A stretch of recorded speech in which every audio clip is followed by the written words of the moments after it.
বিসমিল্লাহির রহমানির রহিম। আসসালামু আলাইকুম। আজকে খুবই গুরুত্বপূর্ণ একটা টপিক নিয়ে আপনাদের সাথে আলোচনা করব। ইতিপূর্বে আমি আপনাদের সাথে নির্দিষ্ট কিছু সেক্টর নিয়ে আলোচনা করেছিলাম।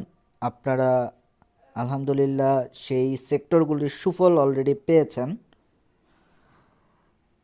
আমি engineering sector, IT sector, fuel and power sector এই সেক্টর নিয়ে আলোচনা করেছিলাম এবং কি বলেছিলাম হয়তোবা এই সেক্টরগুলি সামনে অনেক ভালো করবে। আলহামদুলিল্লাহ আমার প্রেডিকশনটা ঠিক হয়েছে। এই সেক্টরগুলি কিছু কিছু শেয়ার আপনারা দেখছেন খুব ভালো আমাদের একটা প্রফিট দিয়েছে।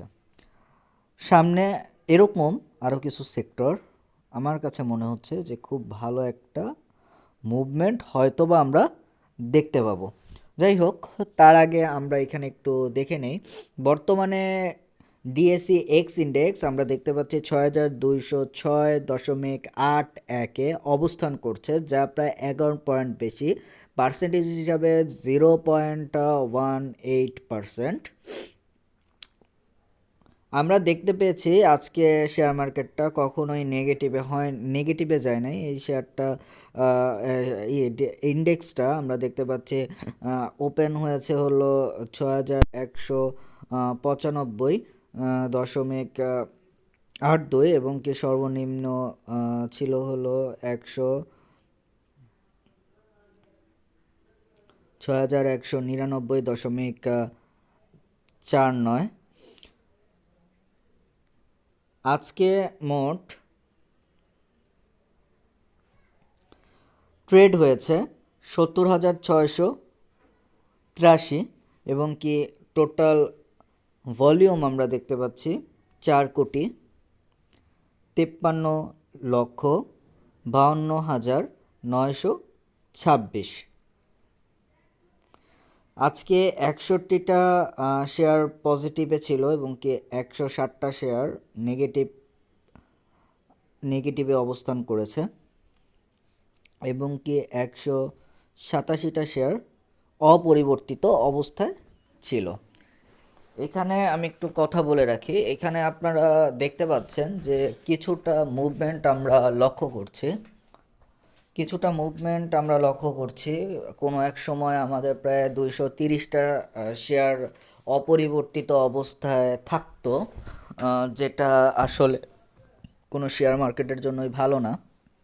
এখন খারাপ হোক ভালো হোক কিছুটা মুভমেন্ট হচ্ছে, ঠিক আছে, এটা শেয়ার মার্কেটের জন্য ভালোই বলা যায়। এখন যেই গুরুত্বপূর্ণ বিষয়টা নিয়ে আসলে আলোচনা করার ইচ্ছা সেটা হলো সেক্টর। সামনে কোন কোন সেক্টরগুলি মুভমেন্ট হতে পারে বা ভালো একটা কিছু আমাদের দিতে পারে।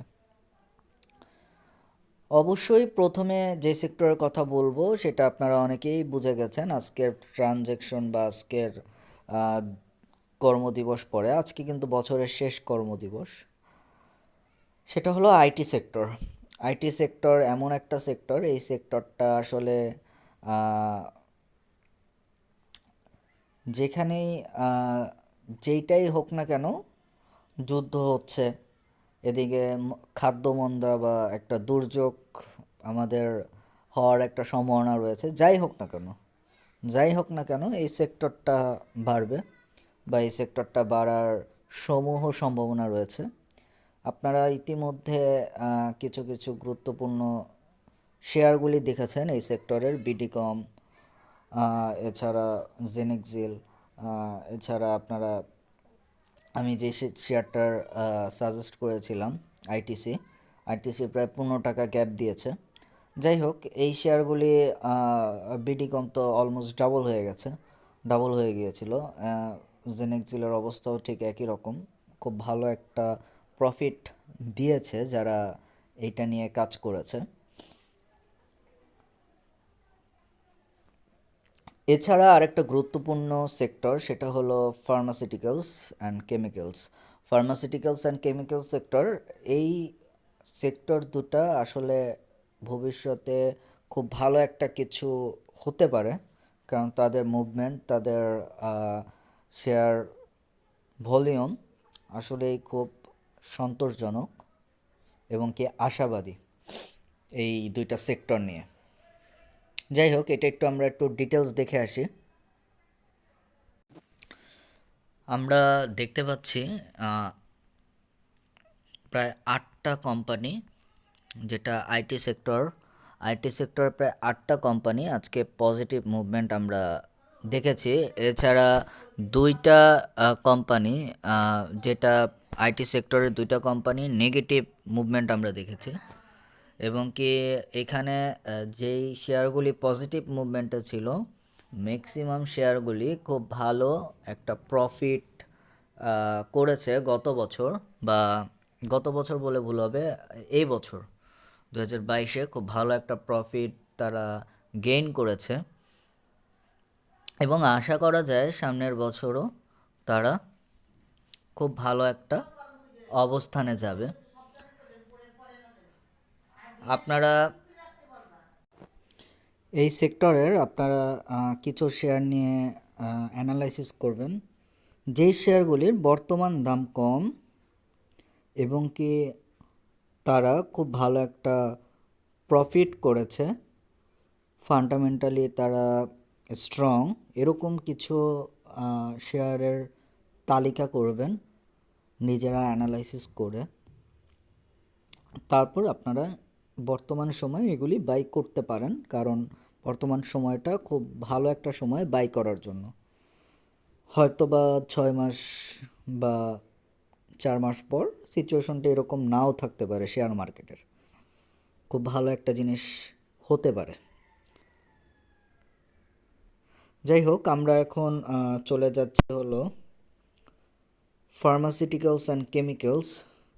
এই সেক্টরে আমরা দেখতে পাচ্ছি প্রায় 60টা শেয়ার পজিটিভ মুভমেন্ট হয়েছে এবং কি 18টা শেয়ার কোনো প্রকার লেনদেন হয়নি বা তাদের দাম বাড়েও নি কমেও নি, লেনদেন হলেও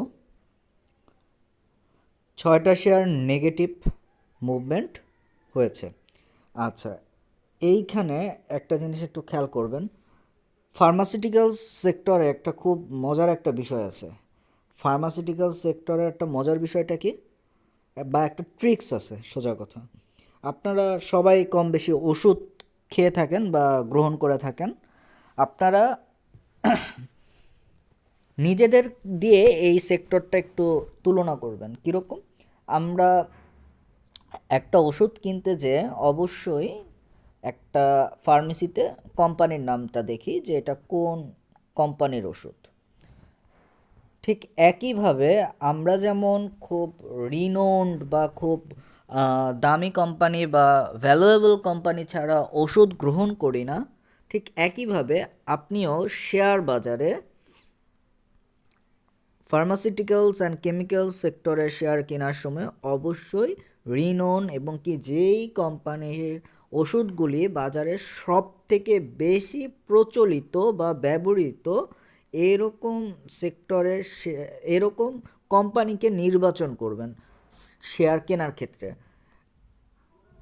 ফার্মাসিউটিক্যালস সেক্টরের বিজনেসটা এমন একটা বিজনেস যাদের একবার রান হয়ে গেছে বা যারা খুব ভালো পজিশনে আছে, তাদের আর পিছনে ফিরে তাকাতে হয় না, তাদের পজিশনটা ক্রমাগত বাড়তেই থাকে।